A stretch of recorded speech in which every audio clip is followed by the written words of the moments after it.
Serial ये रिश्ता क्या कहलाता है में मायरा ने लगाया अभीरा को गले। जी हाँ दोस्तों, जहाँ एक और अब मायरा के सामने आ जाएगा अभीरा का सच और उसे ही पता लग जाता है कि वानी ही मुक्ति है और मुक्ति ही वानी है। जिसके बाद मायरा पहले तो मुक्ति से काफ़ी ज़्यादा नाराज़ हो जाती है, दोनों के बीच में हाथापाई हो जाती है। जिसके बाद दोनों के पेरेंट्स को बुलवाया जाता है। अरमान कह देता है कि जब तक मैं नहीं आता तब तक मुक्ति के पेरेंट्स को रोक कर रखें। पर दोस्तों वहीं दूसरी ओर अभीरा जान चुकी है कि मायरा पोद्दार उसकी ही बेटी है और इतना ही नहीं, अब यहाँ पर अभीरा मुक्ति को समझाने वाली है कि वो मायरा को अपनी बहन जैसा समझे, मायरा को अपनी बड़ी बहन की तरह ट्रीट करे और उसका साथ दे, ना कि उससे लड़ाई करे।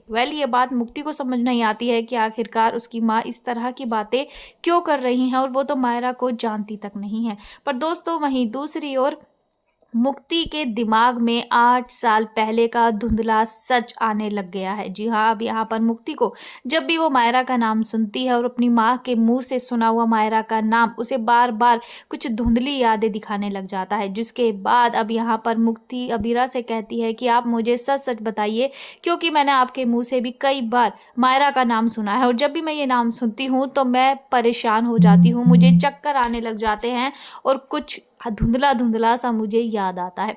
जिसके बाद दोस्तों अब अभीरा ने फैसला ले लिया है कि अब समय आ चुका है कि मुक्ति को सच पता लग जाना चाहिए कि मायरा आखिरकार है कौन। और इतना ही नहीं, अब यहाँ पर जैसे ये सारी बातें बाहर मायरा खड़े होकर सुन रही होती है तो मायरा की आंखें भर आती हैं। वही मायरा जो 8 साल तक अपनी माँ के बिना रही है, जिसे अपनी माँ से नफरत हो चुकी है कि आखिरकार दूसरी लड़की के लिए उन्होंने अपनी बेटी को छोड़ दिया। अब यहाँ पर मायरा अभीरा से सवाल जवाब करती हुई नजर आने वाली है कि आखिरकार 8 साल पहले आप उसे छोड़कर क्यों गई थी। सीरियल में आया ये ट्विस्ट आपको कैसा लगा और आपको क्या लगता है कि अब मायरा अभीरा को अपना लेगी, क्या मुक्ति को साथ में अपनाएगी या नहीं? आपकी क्या राय है? कमेंट सेक्शन में ज़रूर से ज़रूर बताइएगा।